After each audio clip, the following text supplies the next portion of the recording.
sidste, vi skal kigge på her i modulet, det er alternative investeringer, eller det vi kalder the private markets. Og hvad er definitionen på en alternativ investering eller private markets? Jamen det kan der være forskellige meninger om. Jeg har forsøgt at liste det, som hører ind under det, vi kalder alternative investeringer eller private markets. Det, der jo ligger i begrebet private markets, det er, at det bliver handlet uden for børsen. Og det, der kunne ligge under alternative investeringer og private markets, det er sådan noget som hedgefonde. Hedgefonde, det er en slags investeringer, som typisk vil være ukorreleret med aktiemarkedet, og dermed så vil det give investor mulighed for at få en type af investering, som ikke opfører sig ligesom aktiemarkedet, og hvis aktiemarkedet falder eksempelvis, jamen så vil man kunne for eksempel tjene på hedgefonde. Det kan også være det, vi kalder private equity. Det kan være sådan en private equity fond, som går ind og investerer i unoterede virksomheder. Det kan være seed-investeringer. Seed-investeringer, det er meget tidligt forløbet i en virksomhed. Det vil sige, det er en virksomhed, hvor man ikke rigtig ved, om den kommer til at klare sig godt eller dårligt. Det kan være venture, hvor man er et lidt senere forløb i virksomhedens udvikling. Og så kan det være buyout, hvor det er en veletableret virksomhed. Men den her private equity fond, den mener man kan forbedre virksomhedens indtjening. Man kan for eksempel slå den sammen med en anden virksomhed, og på den måde måske blive markedsledende eller andre ting, som kan gøre den mere værdifuld. Det kunne også være ejendomsinvesteringer. Det kan være det, vi kalder private debt, hvor en fond for eksempel går ind og låner penge ud til virksomheder, altså udenom bankerne, kan man sige. Og så kan investorer så investere ind i den her private debt fond for eksempel, og så får man forhåbentlig et fornuftigt afkast af det. Og så kan det være infrastrukturprojekter, det kan være vindmøller, det kan være solcelleparker, det kan være motorveje, det kan være lufthavne og forskellige andre ting, som man for eksempel som pensionskasse eller familiekontor kan investere ind i. Hvorfor er det, de er interessante, de her alternative investeringer eller private markets? Jamen det er det, fordi nogle gange kan det give en diversifikationseffekt, en spredningseffekt. Altså det vil sige, hvis de ikke opfører sig som aktiemarkedet, jamen så får man en spredningseffekt på det. Og det er jo det, som mange investorer de er meget på udkig efter, fordi hvis aktiemarkedet falder 20%, så vil det være rart at have nogle typer af investeringer, som ikke også faldt for eksempel. Man forventer også ofte at få et højere afkast, fordi det er mere risikofyldt, og man typisk låser pengene måske i en årrække, og dermed også skal have et afkast på baggrund af det. Nogle gange, når man opgør risikoen, så er risikoen lav på de her sammenligning med aktiemarkedet, men det kan også skyldes det, vi kalder smoothing. Smoothing, det dækker over, at hvis man for eksempel kigger på en ejendomsinvestering, så vil man måske kun hver tredje måned have en opgørelse af markedsværdien af den her ejendom her. Og så er det klart, så kan det godt se ud som om, at prisen er meget stabil på ejendommen, fordi der går lang tid mellem, at vi får en ny opgørelse af værdien af ejendommen. Og det kan give sådan nogle små udsving, og dermed så ser risikoen lav ud. Men i virkeligheden er det jo bare, fordi man ikke har en markedsværdiopgørelse, som man har på aktiemarkedet, altså hvor det sker hvert sekund. Der får vi en ny vurdering af, hvad aktiekursen er på en børsnoteret virksomhed. Så man skal være lidt påpasselig. Den lave risiko kan skyldes enten, at der er en lav risiko, men det kan også skyldes, at der går langt imellem, at vi får de her opdateringer af priserne. Det kan også give inflationsbeskyttelse. Eksempelvis ejendommen kan give inflationsbeskyttelse, fordi ejendomsinvesteringer, der kan man sige, at den leje, man kan tage, når man udlejer ejendommene, den vil typisk eller kan være bundet op på inflationen, så man har mulighed for at tage en højere husleje, hvis inflationen stiger eksempelvis. Det samme kan gøre sig gældende med infrastrukturprojekter, elektricitet fra vindmølleparker eller andre ting. Jamen, der kan også ligge en indbygget opjustering af prisen, hvis inflationen stiger. Så kan der være sådan en illikviditetspræmie, hvor man, fordi man binder pengene i en lang periode, jamen, så forlanger man også at få et højere afkast, fordi man kan jo ikke bare gå ud og sælge den her investering og lave en ny investering. Og det kan også være, at de cashflows, man får, de passer en meget godt, at man binder pengene måske i en lang periode. Kigger vi på hedgefonde, ja, så kan man sige, hvad kendetegner hedgefonde? Jamen, hedgefonde, de er for det første ikke ens. Det kan være forskellige typer af hedgefonde. Men hvis man sådan skulle tage nogle typiske kendetegn for hedgefonde, så er det noget med, at man går kort i markedet. Gå kort i markedet, det betyder, at man sælger noget, man ikke har. Og det kan man gøre via derivatkontrakter. Så det kunne for eksempel være, at man sagde, jamen jeg tror på, at Danske Bank klarer sig bedre end Nordea for eksempel. Så vil man gå ind og købe Danske Bank, og så kunne man så sælge Nordea for eksempel. Og det kan man gøre via derivatmarkedet. Der kan man sælge Nordea, selvom man rent faktisk ikke ejer Nordea. Og det hedder at gå kort i markedet. Altså man sælger noget, man ikke har. Så på den måde kan man spekulere i, ikke om aktiemarkedet stiger eller falder, men om at den ene aktie klarer sig bedre end den anden aktie. Så på den måde er man ikke så følsom over for selve aktiemarkedets bevægelse, fordi man har både købt en aktie Danske Bank, og man har solgt en aktie Nordea. Så det, man er mere afhængig af, det er, om man har ret i, at Danske Bank klarer sig bedre end Nordea, eller omvendt for den sags skyld. Så giver man også sine investeringer. Altså det vil sige, hvis jeg investerer 100 kroner, så kan det være, at hedgefonden går ud og investerer for 500 kroner eller 1000 kroner. Og det kan være med til at øge afkastet, men det øger selvfølgelig også risikoen. Så er der en grad af risikoneutralitet, der er navnet hedge, men man skal være lidt påpasselig. Altså hedge, det betyder at afdække, altså bygge et hegn. Og det er derfor, det hedder hedgefonde. Det er fordi, man eksempelvis køber Danske Bank, som nævnt før, og sælger Nordea. Så har man lavet en afdækning. Altså man har både købt en aktie og solgt en aktie. Og af den grund, så kan det være ukorreleret med aktiemarkedet. Det opfører sig anderledes, end aktiemarkedet gør generelt. Men man skal passe lidt på, fordi nogle gange så er det som det, man kan kalde picking up dimes in front of a steamroller. Altså samle småpenge op foran en damptrumle, at når det går godt, så går det godt. Men den her gearing, man har i hedgefonden, altså hvor man låner penge til at investere for, det kan også være med til at give nogle forholdsvis store tab. Hvad er det for typer af hedgefonde, vi har? Jamen den traditionelle danske hedgefond, det er det, man kalder en fixed income hedgefond. Og den går simpelthen ud på, at man investerer i obligationsmarkedet typisk. Det kunne være, at man købte en realkreditobligation, og så solgte man en statsobligation. Realkreditobligationen, den giver et lidt højere afkast end statsobligationen, fordi den er lidt mere risikofyldt. Og på den måde så høster man en præmie på det. Den traditionelle hedgefond, som blev skabt i sådan de angelsaksiske markeder, USA og England, det er den, man kalder long-short equity. Det er der, hvor man køber en aktie og sælger en anden aktie.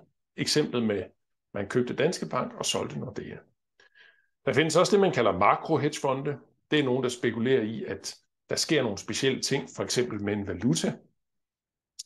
Det så vi tilbage i 92, hvor vi havde en større valutakrise, hvor vi havde en amerikansk hedgefond manager, George Soros, som simpelthen spekulerede i, at det britiske pund skulle devaluere, og det lykkedes ham faktisk at få skabt en devaluering af det britiske pund, kan man sige. Så det er det, man kalder en makro-hedgefond.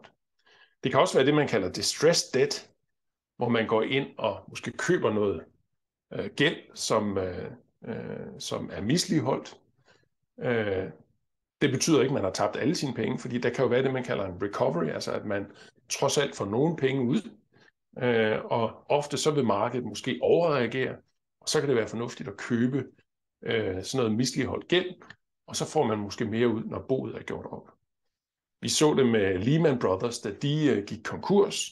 Hvis man købte gæld i Lehman Brothers, så betalte man ca. 8% af gældens værdi, men man endte faktisk med at få ca. 35% tilbage. Så det har været en god investering at købe misligholdt gæld udstedt af Lehman Brothers.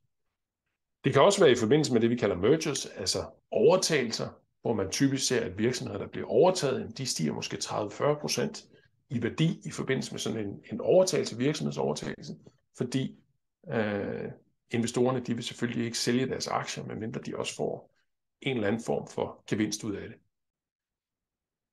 Så gearing, jamen hvad er det, der foregår, når man gearer sine investeringer? Jamen det kan være, at vi har en investor her, som ønsker at investere 100 kroner, og det som hedgefonden eksempelvis gør, det er, at de går ud og låner yderligere 400 kroner. Det kan man også gøre via derivatmarkedet. Så i stedet for at investere 100 kroner, så går de faktisk ud og investerer 500 kroner. Og hvis det giver et afkast på 10%, jamen så er man jo faktisk i stand til at aflevere 50% til investor her, så man har altså muligheden for at få forøget det her afkast, man får. Men det kan jo tilsvarende gå lige så galt den anden vej, kan man sige. Så man får også forøget risikoen med en faktor 5.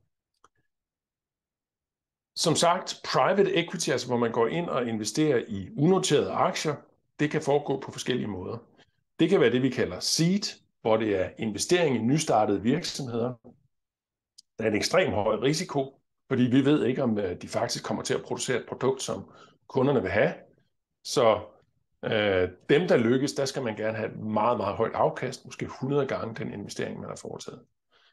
Så er der venture-investeringer. Det er investering i en umoden virksomhed. Der er høj risiko, og det er typisk en vækstvirksomhed. Og endelig så har vi det, vi kalder buyout-virksomheder. Det er investeringer i mere modne virksomheder. Der er en større risiko end på det børsnoterede marked. Man prøver at købe dem billigt, og så laver man måske optimere virksomheden for at lagt dem sammen med andre virksomheder, gøre dem markedsledende eller andre ting. Og på den måde så prøver man at skabe en mere værdifuld virksomhed, som man så kan gå ud og sælge, måske efter en 6-7 år, og så har man tjent penge på at købe den her virksomhed op.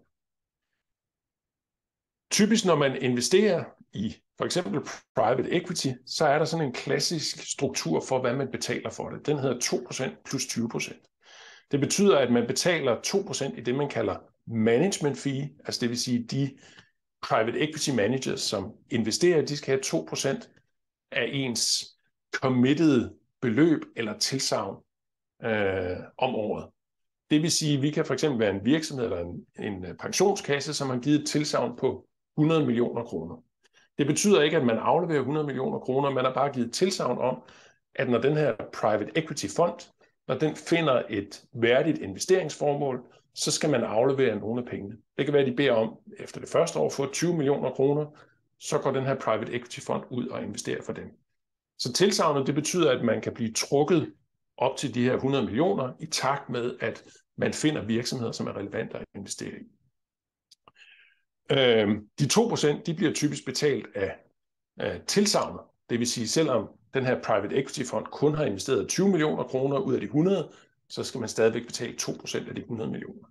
Så i praksis er det måske mere end de her 2%. Så det er altså den her management fee. Så har vi det her performance fee, som er 20% af performance. Man kalder det også carried interest. Så den her private equity fond vil også have en del af det overskud, der genereres. Men det er først, når man kommer over det, man kalder en hurdle rate. Det kunne fx være 6% eller 8%.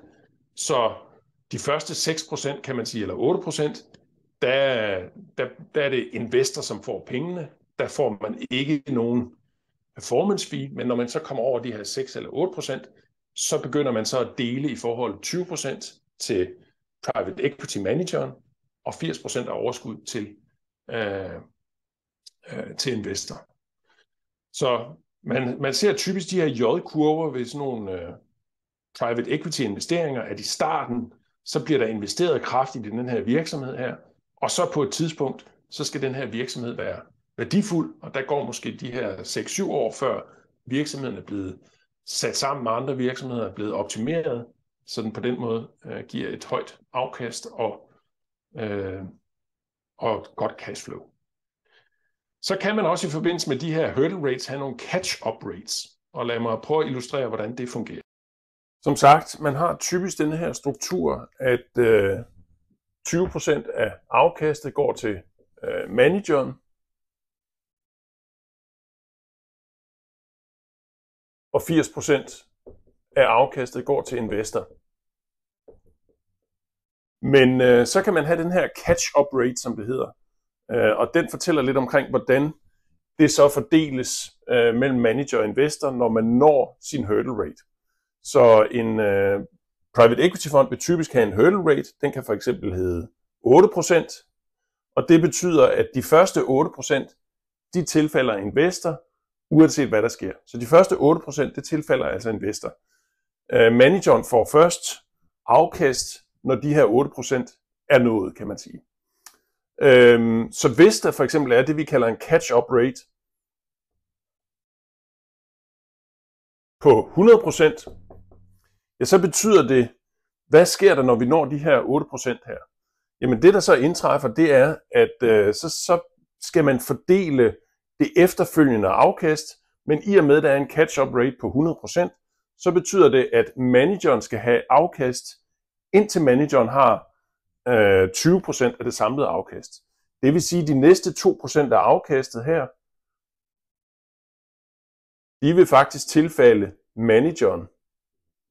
Fordi hvis de her 2% tilfalder manageren, så står de i en situation, hvor de samlet set har fået 10% i afkast, og 20% tilfalder manageren, og 80% tilfalder investoren. Efter det her, så begynder man så at fordele i forholdet 80-20.